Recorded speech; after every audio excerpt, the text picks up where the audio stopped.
Maintenant, il y a une autre chose qui est importante, c'est la notion de variance et d'écart type. Mais pour motiver cette notion, donc on va partir d'un problème concret. Imaginez que deux classes différentes de 20 élèves ont fait un travail écrit de maths, et voici les résultats de la première classe et de la deuxième. Donc là, la question qu'on pourrait se poser, c'est quelle est la classe qui a le mieux réussi ce travail écrit? Donc à vue d'œil, on pourrait dire que la première classe a mieux réussi, parce qu'il y a très peu de mauvaises notes. Mais d'un autre côté, on pourrait dire que la deuxième classe a mieux réussi parce qu'il y a beaucoup de bonnes notes. Donc, une chose qu'on pourrait naturellement faire pour départager, c'est de calculer la moyenne arithmétique. Comme par hasard, dans les deux cas, ça fait 4,25. Donc, ça ne suffit pas. Donc, vous voyez qu'en fait, ici, si vous voulez, pour décrire l'idée, la moyenne de la première classe, c'est 4,25 parce que presque tout le monde a fait une note proche de 4,25. Et là, on a une moyenne de 4,25. Pourquoi? Parce que beaucoup de gens ont fait une mauvaise note, alors que beaucoup d'autres ont fait une bonne note. Donc en fait, qu'est-ce qu'on pourrait faire? Ce qu'on pourrait faire, c'est essayer de regarder l'écart par rapport à la moyenne. Donc ça veut dire quoi? Ça veut dire que on va regarder pour chacune des notes quel est l'écart par rapport à la moyenne. Et on obtient, et on va remplacer chacun de ces nombres par un nouveau nombre qui est la note moins 4,25 qui est la moyenne. Donc par exemple, au lieu de dire que 8 personnes ont fait 4,5, on va dire que 8 personnes ont fait 0,25 points de plus que la moyenne. Et ces 7 personnes-là, on va dire qu'elles ont fait 0,25 points de moins que la moyenne. Donc qu'est-ce qu'on va faire? On va construire ce tableau-là. Et vous voyez que chacun de ces nombres, en fait, c'est rien d'autre que les notes moins la moyenne.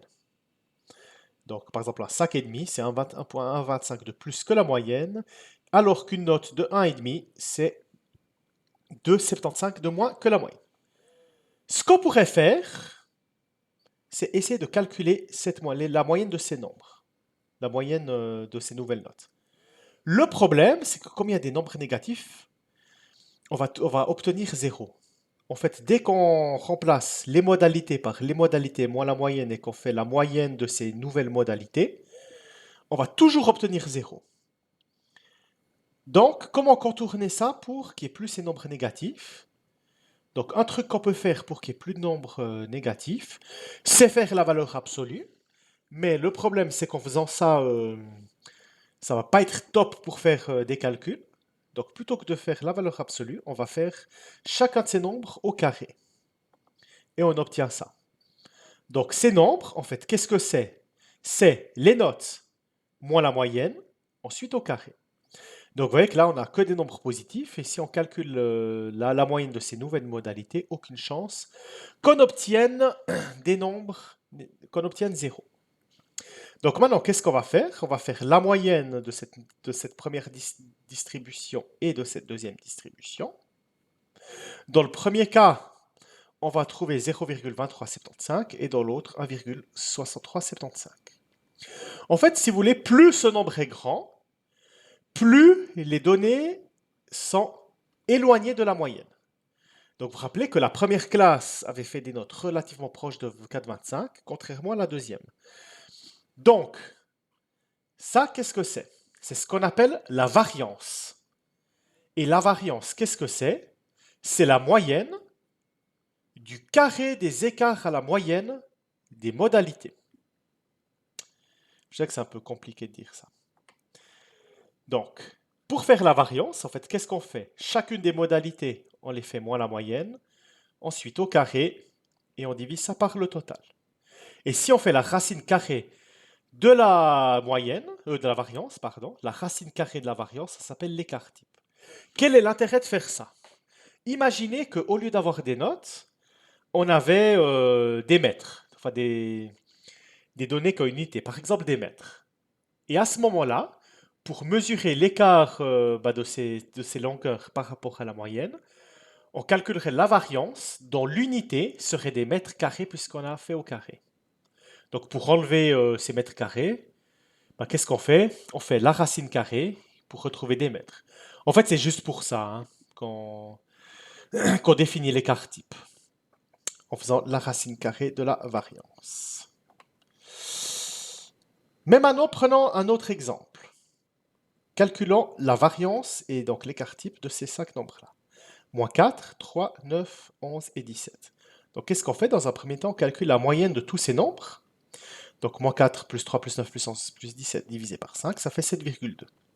Chacun de ces nombres, à chacun de ces nombres, on enlève la moyenne, 7,2. Donc on fait moins 4 moins 7,2, ça fait moins 11,2. 3 moins 7,2, ça fait moins 4,2, etc. Mais après, bon, on voit bien que si on additionne tout ça, c'est comme je disais avant, ça va forcément faire 0. Donc calculer la moyenne de tout ça, c'est pas trop possible. Enfin, c'est pas intéressant puisque ça fait toujours 0. Donc on va élever au carré. Donc on calcule le carré de chacun de ces nombres et on en fait la moyenne et ça fait la variance. Et l'écart type, c'est la racine carrée, à peu près 7,167. Maintenant, voyons un exemple. Voyons l'exemple du nombre de personnes par ménage. Donc, vous rappelez que la moyenne qu'on avait calculée, c'était 3,44. Donc, les modalités 1 à 8, on les remplace par ces nombres moins 3,44. Ensuite, on les fait au carré et on fait la moyenne. Donc, 5 fois 5,9535 plus 9 fois 2,0736, etc. Et ça fait une variance de 20,6064. Et en prenant la racine carrée, on obtient l'écart type. Maintenant, pour les exploitations agricoles, vous vous rappelez que la moyenne, c'était 21, on l'avait calculé avant. Puis vous vous rappelez que quand on avait des classes, on devait prendre les centres. Donc, qu'est-ce qu'on va faire? On va remplacer chacun des centres par ces centres moins 21. Puis après, on va faire au carré. Donc, si on fait 5 moins 21, le tout au carré, ça fait 256. 12,5 moins 21, le tout au carré, 72,25, etc. Et ensuite, on fait la moyenne en calculant 48 fois 256 plus 62 fois 72,25, etc. divisé par 500. Ensuite, on prend la racine carrée et on trouve l'écart type. En fait, il y a un moyen plus simple pour pour calculer la variance. Donc la variance, on peut la calculer en faisant la moyenne des x carrés moins la moyenne au carré. Donc en fait, qu'est-ce que ça veut dire? Ça, c'est la moyenne que vous connaissez, qu'on a déjà évoqué plein de fois, qu'on élève ensuite au carré. Et puis ça, si vous voulez, c'est la moyenne des modalités au carré. Donc ça veut dire que les modalités, on les élève tout de suite au carré, puis on en fait la moyenne. Là, bon, après la preuve, vous pouvez lire dans le cours, je ne vais pas y insister. Donc par exemple, si on reprend l'exemple d'avant avec les nombres moins 4, 3, 9, 11 et 17, en fait, vous vous rappelez qu'on avait trouvé que la moyenne c'était 7,2. Ensuite, ces nombres-là, qu'est-ce qu'on fait? On les fait au carré. Moins 4 au carré 16, 3 au carré 9, etc. Donc on fait la moyenne de ces 5 nombres, et ça fait ce qu'on note la moyenne des x carrés. Donc on les additionne et on divise par 5.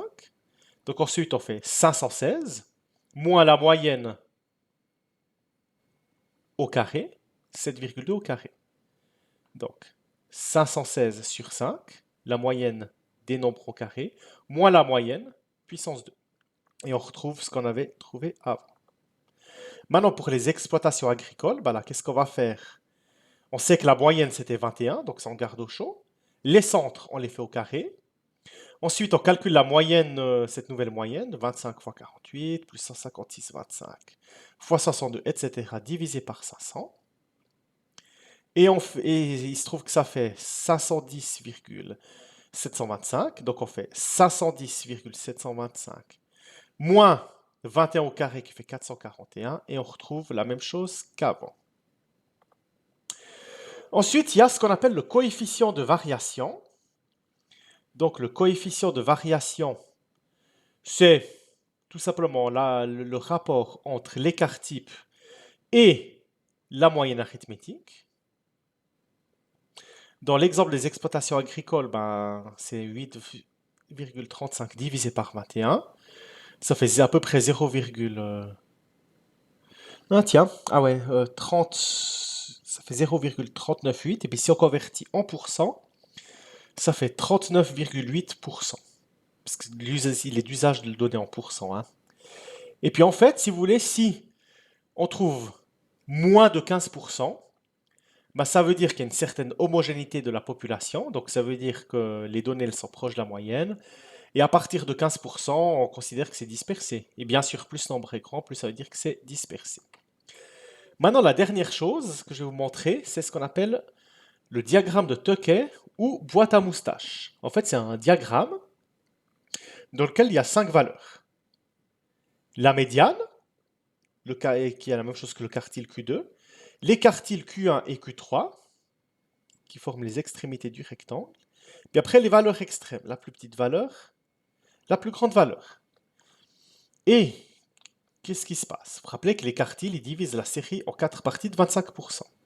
Donc, entre la plus petite valeur et l'extrémité gauche du rectangle, donc Q1, on a 25%. Bon. D'ailleurs, ça s'appelle une boîte à moustache parce que ça ressemble à une moustache. Bon. Entre ce gros segment mis en évidence et le quartile Q1, on a aussi 25%. Donc ça, c'est entre Q1 et la médiane. Après, il y a aussi 25% de la population entre Q2, la médiane, et Q3. Et enfin, 25% entre Q3 et l'extrémité de la moustache droite, la plus grande valeur. Par exemple, ceci est le diagramme, enfin ça c'est une boîte à moustache qui représente les notes d'une classe, un travail écrit. La plus petite valeur, la plus faible note, c'est 2. La plus grande valeur, c'est 6. Donc ça veut dire que la pire note, c'est 2, la meilleure, c'est 6. Ça, c'est la médiane, 4,5. Ça veut dire quoi? Ça veut dire que les 50% qui ont le mieux réussi ont fait au moins 4,5. Et les 50% plus faibles ont fait maximum 4,5. Après, les quartiles sont Q1 égale 3, Q3 égale 5,5. Donc, qu'est-ce qu'on a? 25% des personnes qui ont fait entre 2, mais maximum 3. Ensuite, on a un autre groupe de 25% dont la note est comprise entre 3 et 4,5. 25% entre 4,5 et 5,5. Et 25% de notes entre 5,5 et 6. Exactement ce que je vous disais. Donc, qu'est-ce qu'on observe? Qu'on a 50%, que de là à là, on a 50%, et ça se tient dans un écart de 5,5 moins 3,5, à savoir 2,5. Le diagramme de Tuckey du nombre de personnes par ménage, le voici. Vous vous rappelez que les données, c'était entre 1 et 8. La médiane était à 3, le quartile Q1 à 2, et le quartile Q3 à 4. Donc voilà, c'en est tout pour ce chapitre. Je vous remercie de m'avoir écouté.